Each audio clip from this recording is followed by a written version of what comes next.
গাজায় চলমান যুদ্ধবিরতির মধ্যে হামলা অব্যাহত রেখেছে ইসরায়েল। এ সময় ৪৭ বার যুদ্ধবিরতি লঙ্ঘন করে ৩৮ জনের প্রাণ কেড়ে নিয়েছে দখলদার বাহিনী, আর হুঁশিয়ারি দিয়েছে হামাসকে নিরস্ত্র না করা পর্যন্ত যুদ্ধ চালিয়ে যাওয়ার।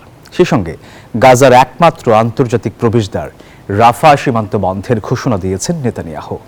আর অন্যদিকে ফিলিস্তিনিদের উপর হামাস হামলার পরিকল্পনা করেছে বলে দাবি যুক্তরাষ্ট্রের। ফিলিস্তিনের গাজায় যুদ্ধবিরতি কার্যকর থাকলেও ইসরায়েলি বাহিনীর বিক্ষিপ্ত হামলা চলছেই। গেল 10 অক্টোবর যুদ্ধবিরতি কার্যকরের পর থেকেই বারংবার তা লঙ্ঘন করছে ইসরায়েল। এতে এরই মধ্যে বেশ কয়েকজন নিহত হয়েছেন। দখলদার বাহিনী হুঁশিয়ারি দিয়েছে হামাসকে নিরস্ত্র না করা পর্যন্ত গাজায় যুদ্ধ চালিয়ে যাবে তারা। ওদের স্বপ্ন পূরণে পাশে থাকতে পেরে আমরা গর্বিত। এমনকি গাজার একমাত্র আন্তর্জাতিক প্রবেশদ্বার রাফা সীমান্ত বন্ধ রাখার নির্দেশ দিয়েছেন নেতানিয়াহু।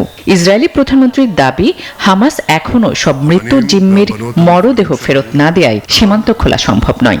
এসব ঘটনায় যুদ্ধবিরতির কার্যকারিতা নিয়ে প্রশ্ন উঠেছে।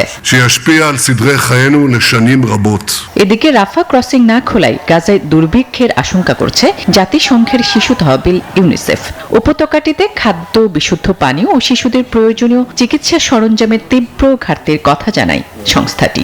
জানায় তাঁবু সহ আশ্রয় সরঞ্জামাদি সংকটের কথাও। Rescued 2 babies who were in incubators and fighting for their lives. অন্যদিকে হামাস ফিলিস্তিনিদের উপর হামলার ছক কষছে বলে দাবি করেছে মার্কিন গোয়েন্দারা।